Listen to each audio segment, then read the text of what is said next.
नमस्कार, देश संचार संवादमा तपाईलाई स्वागत छ। आज हामीसँग विशेष अतिथि हुनुहुन्छ। उहाँ बेलायतको अक्सफोर्ड युनिभर्सिटीमा अध्यापन गर्नुहुन्छ। त्यहाँको प्राध्यापक हुनुहुन्छ। उहाँले इस्टर्न रिलिजन एन्ड एथिक्समा अध्यापन गराउँदै आउनुभएको छ। 2016 देखि अक्सफोर्ड विश्वविद्यालयमा अध्यापन गराउनुभएका डाक्टर दिवाकर आचार्य आज हामीसँग विशेष संवादका लागि हुनुहुन्छ। डाक्टर साहब, तपाईलाई स्वागत छ। नमस्कार, धन्यवाद। यो तपाईको अक्सफोर्ड युनिभर्सिटी हजुर सबैले हेर्ने अधिकांश विश्वभरिको मान्छेले अक्सफोर्ड युनिभर्सिटीमा प्राध्यापकका रूपमा तपाईँको प्रवेश चाहिँ कसरी भयो? अब यो के क्रमशः भयो भनौँ। म सुरुमा यहीँ नेपालमै म हुर्के बढेको, यहीँ पढाएको मान्छे हुँ। क्रमशः म चाहिँ यो अध्ययन अनुसन्धानको लागि म जर्मनी पुगेँ। सुरुमा मैले यहीँ वाल्मिकी क्याम्पसमा पढेँ, काठमाडौँमा पढेँ। त्यसपछि म बनारसमा मैले आचार्य गरेँ, स्नातकोत्तर तहको अध्ययन त्यहाँ गरेँ। त्यसपछि फर्केर आएर मैले यहाँ 5-7 वर्ष यहाँ पढाएँ। त्यसपछि ह्याम्बर्गमा गएर, जर्मनीको ह्याम्बर्गमा गएर पिएचडी गरेँ। अब त्यही बिचमा मलाई अफर जापानबाट आयो। क्योतो विश्वविद्यालय पुगेँ। त्यहाँ 10 वर्ष पढाइसकेपछि त्यहाँ अलिकति भाषाको समस्या पनि देखिन थाल्यो। किनभने कि त मेरो अगाडि दुईवटा विकल्प थिए। अझै पनि म भन्छु केही हिसाबले जापान इज बेटर। या त जापानमै बस्नु पर्यो, जापानी भाषालाई राम्रोसँग सिक्नु पर्यो, आत्मसात गर्नु पर्यो। त्यो गर्दा मैले मेरो अरू अध्ययन अनुसन्धान, संस्कृतको अध्ययन अनुसन्धानलाई अघि बढाउने कुरोमा अलिकति ब्रेक लाउनु पर्यो। अब होइन भने त्यसको बेटर अल्टरनेटिभ खोज्नु पर्यो, होइन? तपाईँको जहाँ चाहिँ अङ्ग्रेजीले काम चलोस्। अब त्यो हिसाबमा बेटर अल्टरनेटिभ खोज्ने क्रममा अक्सफोर्ड चाहिँ एउटा उपयुक्त अल्टरनेटिभ उपलब्ध भयो। मैले एप्लाई गरेँ। अक्सफोर्डमा 3.5 वर्ष भयो। म इस्वी 2016 को अप्रिलदेखि त्यहाँ पढाउन थालेको छु। यो तपाईँले पढाउने subject eastern religion and ethics भन्नुभयो होइन? हजुरको पोस्ट चाहिँ प्रोफेसर। मेरो प्रोफेसरसिप त्यो चेयर चाहिँ त्यसरी अलिकति ब्रोड छ। त्यसभित्र पनि मैले चाहिँ इन्डियन रिलिजन्स एन्ड एथिक्स, त्योभित्र जस्तो इन्डियन भन्दाखेरि तपाईँ कल्चरल इन्डियालाई बुझ्नु होला, भनेको पोलिटिकल इन्डिया होइन, इन्डियन सिभिलाइजेसनलाई बुझ्नु होला। त्यो हिसाबले मैले हिन्दुइजम, बुद्धिज्म, जैनिज्म यी चिजहरूका कुरालाई, त्यसका धर्म, दर्शन, विचार, तिनीहरूको इतिहास, ती चिजहरूलाई म डिल गर्छु। मैले संस्कृतको मूल पुस्तक लिएर तिनीहरूलाई व्याख्या गर्ने हो, विद्यार्थीलाई व्याख्या गर्न लगाउने हो। जरामा त संस्कृतकै किताबहरू छन्, संस्कृतकै शास्त्रहरू छन्। प्रोफेसरका रूपमा त्यहाँको विद्यार्थीहरूलाई पढाइरहँदाखेरिको अनुभव र त्योभन्दा अघिको अनुभवहरू फरक? खासै फरक छैन। तपाईँको जापानमा चाहिँ के थियो भने, जापानमा अलिकति फरक मैले याद गरेको फरक चाहिँ, जापानमा विद्यार्थीहरू अत्यन्त सुशील, शान्त। तिनीहरूले गुरुलाई चाहिँ लगभग मान्छे र देवताको बिचमा राखेर सम्मान गर्छन्। अब यता युरोपमा, बेलायतमा चाहिँ त्यो किसिमको ओपननेस छ, अगाडि आउने, इन्टरेक्ट गर्ने छ। तर गुरुलाई मान्ने कुरोमा उनीहरूले एज अ फ्रेन्ड जस्तो ट्रिट गर्छन्। त्यसमा पनि राम्रो पक्ष छ। जापानमा चाहिँ उनीहरूको डिलिजेन्स र रेस्पेक्ट, त्यो चाहिँ ठुलो कुरो छ। अब यता चाहिँ इन्टरेक्सन ठुलो कुरो छ। तपाईँले यहाँ पनि अध्यापन गर्नुभयो होइन?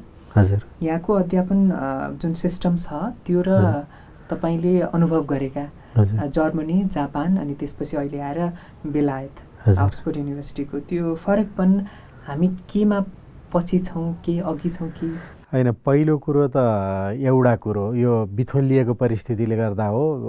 अहिले मात्रै होइन कि अगाडिदेखि नै, म विद्यार्थी छँदादेखि नै मैले देखेको अधिकांश विद्यार्थीहरू त्यो होल हार्टेडली, पूर्णतया अध्ययनमा छैनन्। शिक्षकहरू पनि पूर्णतया अध्यापनमा समर्पित छैनन्। अब त्यो समाजले पनि त्यस्तो बनायो होला, परिस्थितिले पनि त्यस्तो बनायो होला, होइन?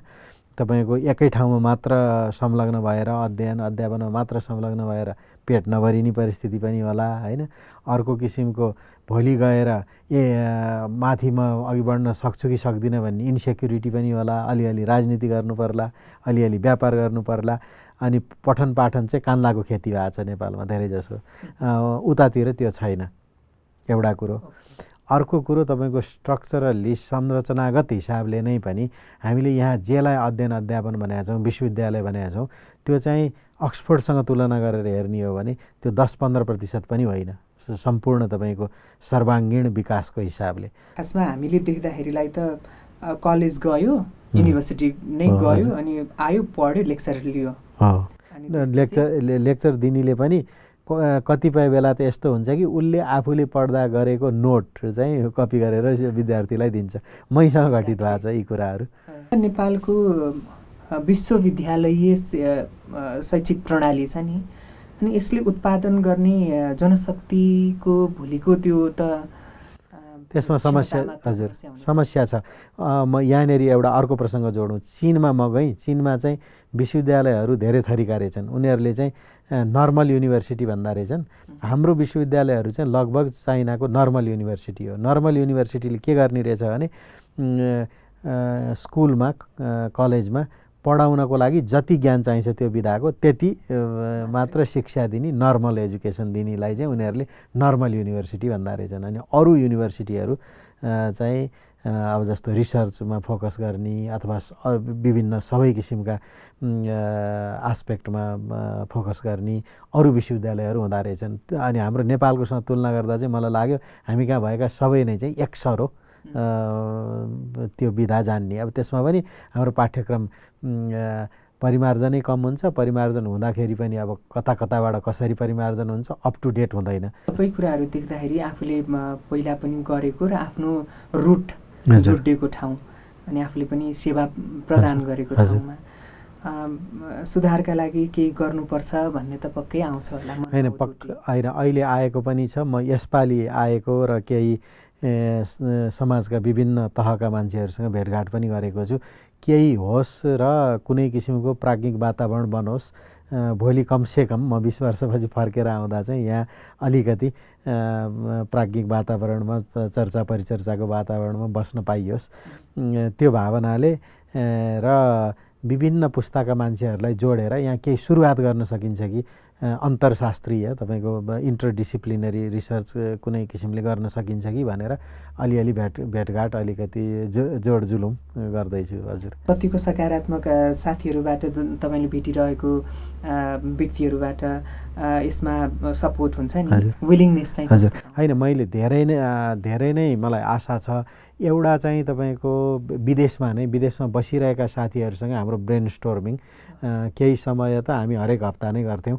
त्यो हिसाबले जस्तो अलिकति अन्तर्राष्ट्रिय स्तरमा स्थापित भइसकेका साथीहरू केही साथीहरू उहाँहरू जस्तो म सहित हामी चाहिँ वर्षमा केही हप्ता केहीदेखि 2 महिनासम्म यहाँ आएर हामी भोलिन्टरीली सेवा गर्न राजी छौँ। तर पनि अलिकति अलि फरक खालको कुनै किसिमको अध्ययन अनुसन्धानको वातावरण बन्ला कि त्यो किसिमको संस्था बन्ला कि सबैलाई जोडेर सहकार्य गर्न सकिएला कि भन्ने आशा छ। भनेको तपाईँको यहाँ हुँदै नभएको चाहिँ होइन भने अब मेरा गुरुहरू हुनुहुन्छ, मेरा अग्रजहरू हुनुहुन्छ अथवा केही भाइहरू पनि हुनुहुन्छ। तर एउटा संस्थागत हिसाबले गर्ने र सहकार्य गर्ने वातावरण चाहिँ त्यति भएको जस्तो लागेन। त्यसमा चाहिँ परिवर्तन आओस् भन्ने कामना हो।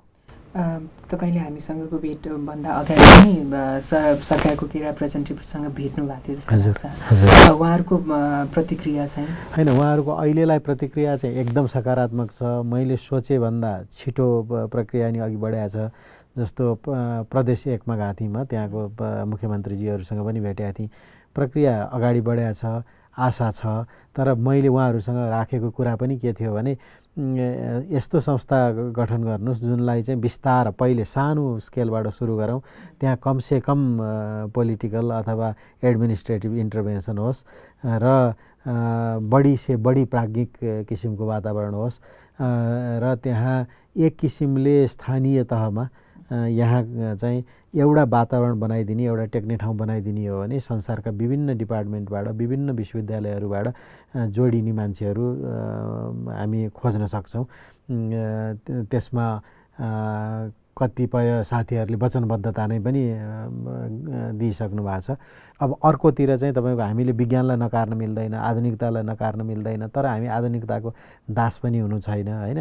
अनि अब ती आधुनिक चिजहरू, आधुनिक एक्सलेन्ट चिजहरूलाई कसरी परम्परागत चिजहरूसँग एक ठाउँमा लिएर आएर त्यसबाट केही नयाँ चिज गर्न सकिन्छ कि, जस्तो हामी नलेज कन्ज्युमर मात्र होइन, हामी नलेज प्रोड्युसर पनि हौँ भनेर हामी सिद्ध गर्न सक्छौँ कि, त्यस्तो खालको चाहना हो। अघि तपाईँले यही कुरामा भन्नुभएको थियो, अफेयरमा एउटा श्लोकमा भन्नुभएको थियो नि। ए हजुर, त्यो चाहिँ कालिदासको श्लोक हो। उनले के भन्छन् भने पुराणमित्येव न साधु सर्वम नवीनमित्येव न चाप्यपद्यम। शब्दहरू पनि नेपालीमा तपाईँले अलिकति ध्यान दिनु भने बुझिनेछ। पुरानो पुराण होइन, पुरानो भनेर सबै चिज राम्रो भन्ने पनि छैन, कतिपय चिजहरू छोड्नुपर्छ जस्तो कि छुवाछुत आदि इत्यादि। अनि त्यसपछि तपाईँको नयाँ भनेर सबै चिज एकदम कुनै क्रिटिसाइजै गर्न नमिल्ने सबै चिज नै हामीले आत्मसात गर्नुपर्ने भन्ने पनि छैन, जस्तो कि आजकलको मोबाइल एडिक्सन। उहीँ बस्ने तपाईँहरू जस्तो एकाडेमिक लेभलमा हुनुभएको, जो आफूलाई इस्टाब्लिस गर्नुभएको छ, रिकग्नाइज हुनुहुन्छ, तपाईँहरू बिचमा चाहिँ यो नेपालको परिवेशलाई लिएर हुने कुराकानी चाहिँ कस्तो?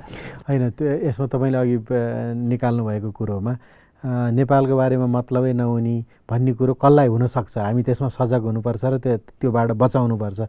नयाँ पुस्ता जो चाहिँ उहीँ जन्मे, उहीँ तपाईँको के प्राथमिक शिक्षादेखि उहीँ शिक्षित भए, उनीहरू चाहिँ हामीले केही गर्नुपर्छ, गरेनौँ भने उनीहरू फर्केर नआउन सक्छन्, नजोडिन सक्छन्। हाम्रो समस्या के छ भनेदेखि भने मेरो पुस्ताको अथवा अहिले भर्खर इमर्जिङ पुस्ताको जो चाहिँ नेपालमा जन्मे, नेपालमा तपाईँको के माध्यमिक शिक्षासम्म शिक्षा लिए र विदेशमा गए, हामी विदेशमा सेटल भए पनि, त्यहाँ रिकग्नाइज भए पनि रिकग्नाइज नभए पनि हाम्रो रुट त यहाँ छ। हामी यहाँ हुर्क्या बढ्या हुनाले जसले चाहिँ लगभग तपाईँको 14-15 वर्षको उमेरसम्म नेपालमा बिताएको छ, ऊ ढिलो चाँडो फर्केर आउँछ, त्यसमा विश्वस्त भए हुन्छ। यहाँ वातावरण बनाउनुहोस्। अब चाहिँ अलिकति चाहिँ अक्सफोर्डमै फर्क्यौँ होइन, तपाईँले पढाउनुहुन्छ इस्टर्न रिलिजन एन्ड एथिक्स। हजुर, त्यसमा पढाउने कुराहरू अघि तपाईँले भन्दै हुनुहुन्छ, स्टुडेन्ट चाहिँ कहाँको छन्? विद्यार्थीहरू तपाईँको धेरै जसो अहिले नम्बरमा भन्ने हो भने बढ्दो ट्रेन्ड चाहिँ चाइनिज विद्यार्थीहरूको छ। अहिले चाइना गभर्मेन्टले के गरिदिँदो रहेछ भने विश्वको उच्च स्तरका विश्वविद्यालयहरूमा अक्सफोर्ड, हार्वर्ड, येल जस्तोमा यदि कमसेकम पिएचडीको लेभलमा चाहिँ तपाईँ भर्ना हुनुहोस्, खर्च गभर्मेन्टले बेहोरिदिन्छ, भर्ना मात्र भए पुग्यो।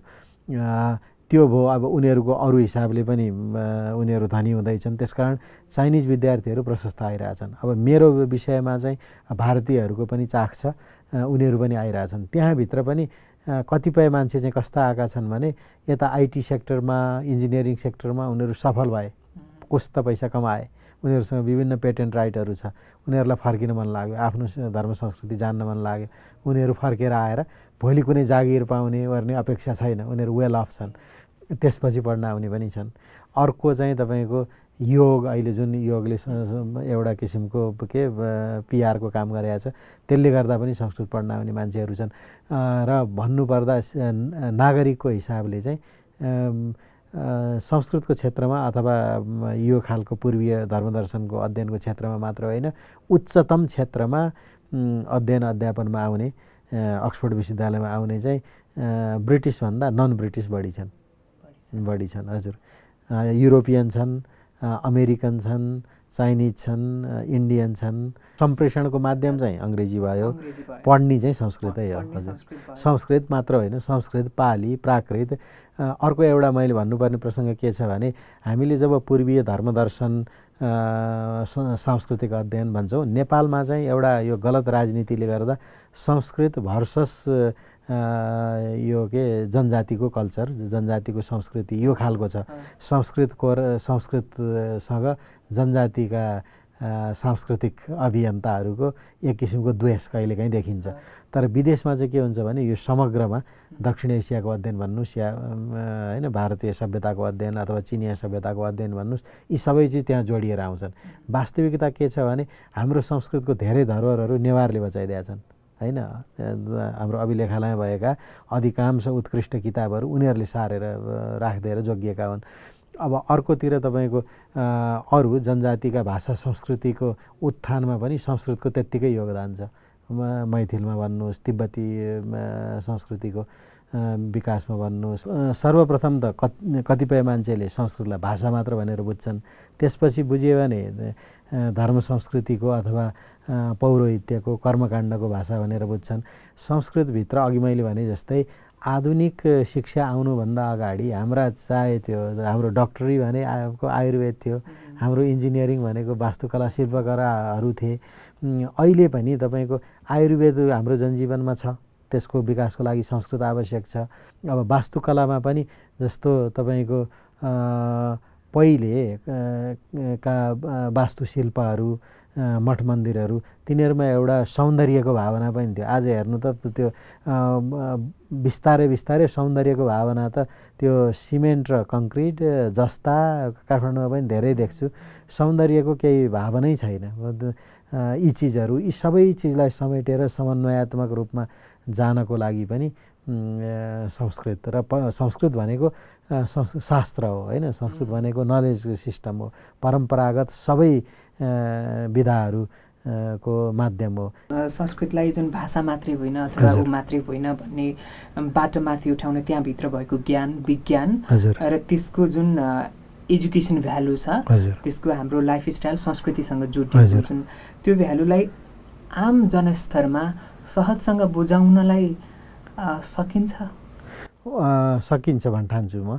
हजुर, त्यो यो के भयो भने मान्छेले त्यसलाई एउटा किसिमले हेय रूपमा हेर्न थाले होइन। जस्तो त्यहाँ भएका हामीहरूले गलत चिजलाई अघि मैले उदाहरण गरेको जस्तो पुरानामा भएका नराम्रा चिज जतिलाई चाहिँ छोडेर राम्रा चिजलाई अघि ल्याएको भए त्यो पपुलर हुन्थ्यो।